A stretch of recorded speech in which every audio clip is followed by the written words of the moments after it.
বন্ধুরা, আজকে আমরা শিখব কিভাবে ক্যানভা ডেস্কটপের মাধ্যমে ক্যানভা পুরো ডিজাইন বানানো যায়। অর্থাৎ ডেস্কটপের মাধ্যমে, ডেস্কটপ বা ল্যাপটপের মাধ্যমে কিভাবে ক্যানভা ডিজাইন বানাবো। ঠিক আছে, তো প্রথমে আমরা ক্রোমে যাব। ক্রোমে যাওয়ার পর এখানে canva.com লিখবো। তো এখানে দেখো canva.com, ক্যানভা canva.com canva.com-এ ক্লিক করলাম। canva.com-এ ক্লিক করার পর এই যে প্রথমে যে অপশানটি চলে আসবে এখানে ক্লিক করতে হবে। তো এখানে ক্লিক করার পর এরকম ধরনের প্রথমে একটা ইন্টারফেস চলে আসবে। ঠিক আছে, তো আপনাদের মধ্যে যাদের মানে অ্যাকাউন্ট নেই, ক্যানভাতে অ্যাকাউন্ট বানিয়ে রাখে না, এখানে লগ ইন বলে যে অপশান থাকবে, লগ ইন বা সাইন আপ বলে অপশান থাকবে। তো সেখানে সাইন আপ করে নিতে হবে, মেল আর ফোন নাম্বার দিয়ে বা পাসওয়ার্ড দিয়ে অ্যাকাউন্ট বানাতে হবে। তো আমার এখানে অ্যাকাউন্ট বানানো আছে অলরেডি, দেখুন। তো এখানে দেখাচ্ছে, তো এখানে এরকম অপশান থাকবে, সেখানে আপনারা অ্যাকাউন্ট প্রথমে বানিয়ে নেবেন। পাসওয়ার্ড অবশ্যই মনে রাখবেন, কারণ যখনই ক্যানভা ওপেন করবেন তখন অপশান আসবে লগ ইন পাসওয়ার্ড। তো সেখানে মেল আর পাসওয়ার্ড দিতে হবে। ঠিক আছে, তো এখানে আমি অলরেডি আমার অ্যাকাউন্ট আছে, তো আমি এখানে ক্রিয়েট ডিজাইনে ক্লিক করলাম। ক্রিয়েট ডিজাইনে ক্লিক করার পর আমি এখানে কি করব না, ইউটিউবের জন্য একটি থাম্বনেল বানাতে চাই। তাহলে এখানে যে এই যে ইউটিউব থাম্বনেল অপশান রয়েছে, এখানে সমস্ত রকম অপশান অলরেডি চলে আসবে, যে ইনস্টাগ্রামের জন্য বা রিলসের জন্য সমস্ত প্রেজেন্টেশন, মোবাইল ভিডিও সমস্ত কিছু চলে আসবে। ঠিক আছে, তো এখানে আমি ইউটিউব থাম্বনেল ক্লিক করলাম। ইউটিউব থাম্বনেলে ক্লিক করার পর আবার একটি নতুন পেজ চলে আসবে।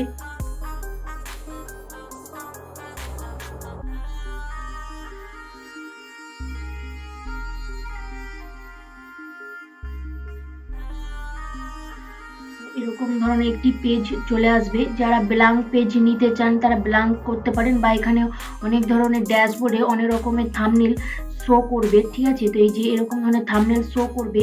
তো যেখানে এই যে অপশান আছে প্রো বলে লেখা আছে, মানে এখানে পেড ভার্সান, মানে পয়সা দিয়ে কিনতে হবে। তো আমরা সবসময় ফ্রিতে করার চেষ্টা করব, যেহেতু প্রথম যারা ইউটিউব মানে চ্যানেল ওপেন করেছেন, ইউটিউবের বিভিন্ন রকম এর চ্যানেল ওপেন করে শিখছেন, তো সেখানে বেশি টাকা খরচ করার দরকার। তো এখানে আমরা ফ্রিতেই করব। ঠিক আছে, এখানে অনেক রকমের থাম্বনেল চলে আসে, বিভিন্ন ক্যাটাগরি। তো আপনাদের যদি কোনোটা পছন্দ হয় কোনোটা নিতে পারেন, তা না হলে নিজেরা নতুনভাবে ব্ল্যাঙ্কভাবে ক্রিয়েট করতে পারেন। ঠিক আছে, তো আমি এখান থেকে একটি থাম্বনেল ফ্রিতে, ফ্রি যেগুলো আছে সেগুলো নিয়ে নিচ্ছি। ঠিক আছে, তো আমরা এর মধ্যে একটি নিচ্ছি না, এর মধ্যে আমরা এটা নিয়ে নিচ্ছি। ঠিক আছে, ডিজিটাল মার্কেটিং কোর্স। ঠিক আছে, তো দেখুন এখানে আমরা পুরোটাই নিয়ে নিলাম। তো এই পেজের মধ্যে আমাদেরকে যে এই যে লেখাগুলো আছে এগুলো আমরা মানে এডিট করতে পারি, মানে কিছু সময় রাখতেও পারি, হয়তো কিছু কারণের কাজে লাগতে পারে। তো লেখাগুলো রাখতেও পারি, নাহলে ডিলিটও করে দিতে পারি। ঠিক আছে, তো এখানে যে সাইডে যে এগুলো দেখাচ্ছে, যে ইন্টারফেস গুলো দেখাচ্ছে, অ্যাপ মানে লেখা যে আসছে না, যে এই যে এলিমেন্টস বলে একটি লেখা আসছে, এখানে টি বলে একটি লেখা আসছে, ব্র্যান্ড বা আপলোড, ড্র, এসব বলে যে লেখাগুলো আসছে, এই যে এগুলোরই কাজ রয়েছে। ঠিক আছে, তো এখানে এলিমেন্ট দরকার হলে আমরা এলিমেন্ট নিতে পারি। এখানে টি মানে লেখার দরকার হলে আমরা টিতে ক্লিক করতে পারি। ঠিক আছে, তো এই পাশে মানে বাঁদিকে এরকম ধরনের ইন্টারফেস চলে আসবে। আর উপরে দেখুন, যে উপরে যে ইন্টারফেস গুলো আসছে, উপরে ইন্টারফেস গুলো কি আসছে না, এই যে বিজি রিমুভার মানে ব্যাকগ্রাউন্ড রিমুভার আসবে। যদি আপনারা পেড ভার্সন কিনতে পারেন তাহলে এটি ইউজ করতে পারবেন, বা যারা ফ্রিতে ইউজ করছে তারা এটা ইউজ করতে পারবে না, তাহলে ওয়াটারমার্ক চলে আসবে। তারপরে আসছে যে ফিলিপ বলে অপশন আছে, এখানে পজিশনে ট্রান্সপারেন্সি, অপাসিটি। তো এখানে ক্লিক করলাম, দেখুন যে ট্রান্সপারেন্সি, এই যে ব্যাকগ্রাউন্ড আছে এটা মানে কমে যাবে আবার বেড়ে যাবে। ঠিক আছে, তো এখানে পজিশন আছে, পজিশনে ক্লিক করে দেখুন, পজিশনে ক্লিক করলে এখানে যে এই যে লেখাগুলি আসছে, তো এগুলোকে বলা হচ্ছে লেয়ার। তো একটার উপর একটা আমরা লেয়ার আপ ডাউন করতে পারি। ঠিক আছে, আবার কাজ হয়ে গেলে সেটাকে আমরা লকও করতে পারি, যাতে না লেখাগুলো এদিক ওদিক সরে যায়। ঠিক আছে, তো এই লেয়ারের অনেক কিছু কাজ রয়েছে। দেখুন যে এই যে আমি মার্কেটিংটা যে আছে, এই মার্কেটিংটা আমি এর উপরে রাখতে চাই। দেখুন এরকম ভাবে কার্সারটিকে টেনে এখানে রাখলাম, দেখুন উপরে উপর নিচু হয়ে যাবে। ঠিক আছে,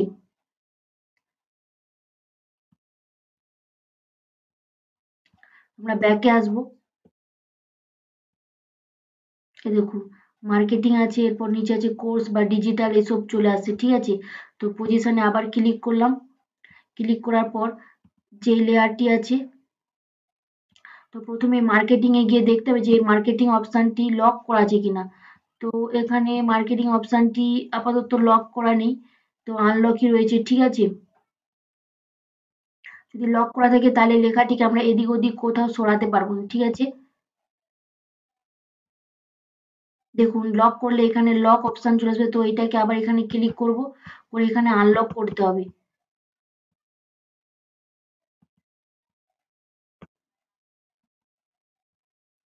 আনলক করে দিলাম, ঠিক আছে।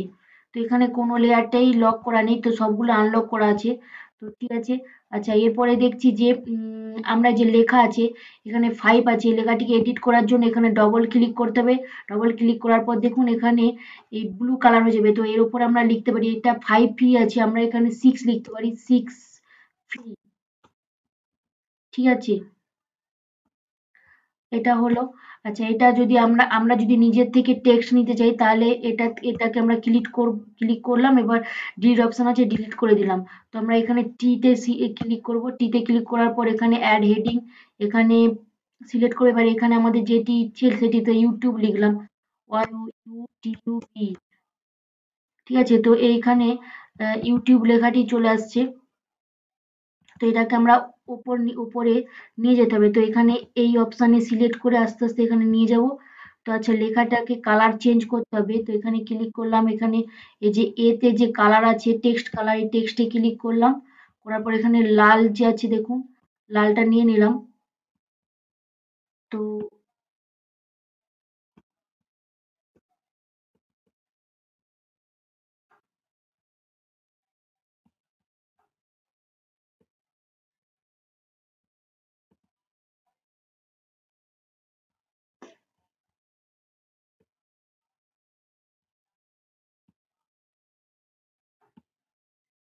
এই দেখুন এখানে কালার চলে আসছে, ঠিক আছে। তো ইউটিউবের এখানে ইটা মিস হয়ে গেছে, ইউটিউব, ওয়াই ও ইউটি, ঠিক আছে। ইউটিউব আছে, তো একে আমরা আহ, এটি বোল্ডে আছে, আমি যদি এটা হচ্ছে স্টাইল চেঞ্জ করতে চাই তাহলে স্টাইল চেঞ্জ করার জন্য আমরা এখানে স্টাইল চেঞ্জ করতে পারি। তো বিতে সিলেক্ট করলাম, এখানে বোল্ড আছে, তো এখানে যে ক্যানভা যে এই সাইজ আছে, তো লেখাটা যে সাইজটা বাড়াতে পারি বা কমাতে পারি, বাড়ানোর জন্য প্লাসে ক্লিক করলাম বেড়ে যাবে, আবার মাইনাসে ক্লিক করলাম কমে যাবে, ঠিক আছে।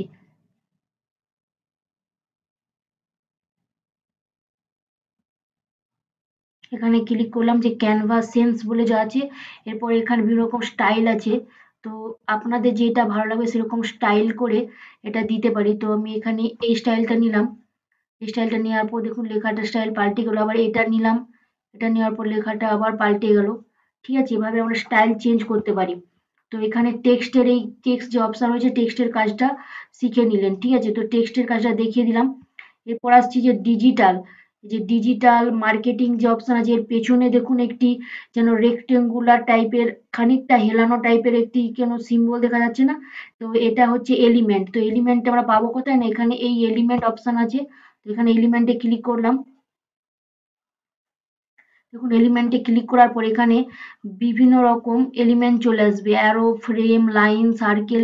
তো আমরা একটা রেক্ট্যাঙ্গুলার শেপ নিতে চাই, তো সেখানে শেপ বলে লিখতে হবে, নাহলে এখানে শেপ অপশন অলরেডি শো করাচ্ছে, তো এখানে শেপে আমি এখানে একটা শেপে নিলাম, ঠিক আছে। তো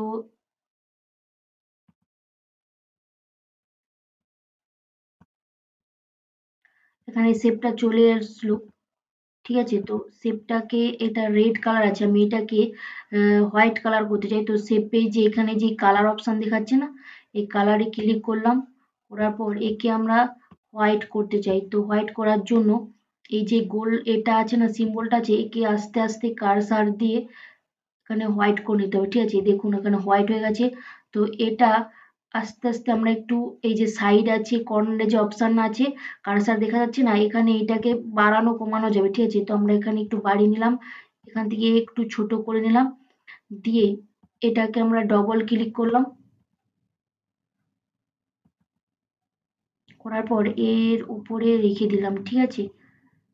এর সাইজ অনুযায়ী আমাদেরকে পজিশন করে নিতে হবে, ঠিক আছে। হয়ে গেল। তো এখানে এলিমেন্টস এর কাজটা দেখিয়ে দিলাম যে বিভিন্ন ধরনের আমরা এলিমেন্টস নিতে পারি এখানে, রেক্টেঙ্গুলার হতে পারে, শেপ হতে পারে, ফ্রেম হতে পারে, লাইন, এখানে সমস্ত কিছু লেখা আছে। লোগো যেটা চাইবেন সেটা এখানে চলে আসবে, ঠিক আছে। এখানে যেটা চাইবেন সেটাই লিখলে সেখানে চলে আসবে। আমরা এখান থেকে একটি শেপ নিয়ে নিলাম, যেমন ফ্রেম নিলাম, ফ্রেম নেওয়ার জন্য এই একটি ফ্রেম নিলাম, ঠিক আছে। এখানে এই ফ্রেমটা যেমন নিলাম, তো এই ফ্রেমটার কাজটা কি বলছি। এই ফ্রেমটার কাজ হচ্ছে যে এর ওপরে যদি কোনো একটি ইমেজ বা কোনো কিছু লেখা আমরা যদি দিই, তো সেটা অটোমেটিক্যালি মানে চেঞ্জ হয়ে যাবে, ঠিক আছে।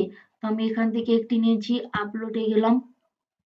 তো ফাইল আপলোড বলতে আমি এখানে কতগুলো পিকচার আপলোড আছে, যেমন আমি এই যে লোগোটা বসাতে চাইছি, তো এটাকে ক্লিক করলাম, করে আস্তে আস্তে এটাকে টেনে এর উপরে দিয়ে দিলাম, দেখুন চলে আসছে, ঠিক আছে। তো এটাকে হচ্ছে ফ্রেম চেঞ্জ বলে। তো আপনাদের পছন্দ মতো এভাবে চেঞ্জ করে নিতে পারেন, কোনো লোগোকেও সিলেক্ট করে সেট করতে পারেন, ঠিক আছে। যেমন আমি এখানে লাগিয়ে দিলাম, ঠিক আছে। তো এটা হচ্ছে এই এলিমেন্টের কাজ।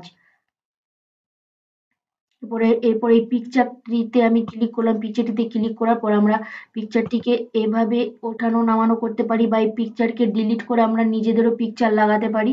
তো এখানে যে ডিলিট অপশন আছে, ডিলিট অপশনে ক্লিক করলাম, করার পর এখানে আপলোডে গেলাম। এই যে আপলোডে গেলাম, আপলোডে যাওয়ার পর এখানে নিচের দিকে যাব বা উপরের দিকে যাব, দেখি কোনো পিকচার আছে নাকি।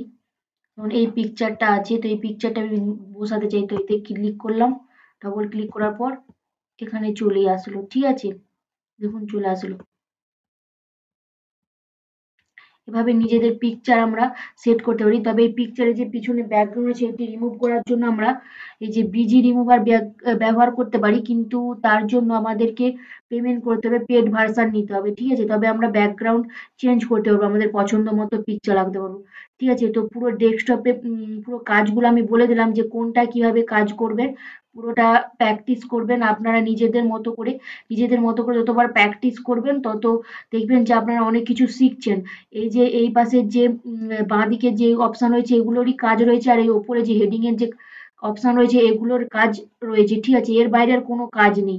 সুতরাং যত প্র্যাকটিস করবেন তত নিজেরা শিখতে পারবেন, ঠিক আছে। তো ভিডিওটি ভালো লেগে থাকলে অবশ্যই লাইক শেয়ার কমেন্ট করতে বলুন, কমেন্ট করে কমেন্ট অবশ্যই করবেন এবং লাইকটি অবশ্যই করবেন। এত কষ্ট করে একটি ভিডিও বানালাম, ঠিক আছে, তাহলে আমারও ভালো লাগবে, এবং নতুন নতুন ভিডিও পাওয়ার জন্য সাবস্ক্রাইব করে রাখবেন চ্যানেলটিতে, ঠিক আছে।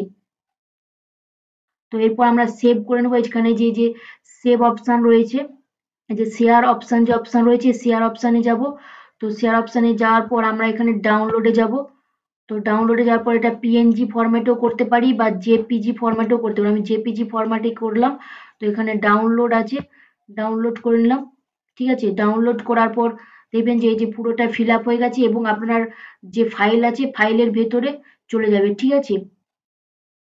এই যে এখানে দেখাচ্ছে যে কোনটায় কতগুলো জেপিজি ডাউনলোড করেছেন, এখানে শো করাবে এবং কোন ফাইলে সেটাও শো করাবে, ঠিক আছে।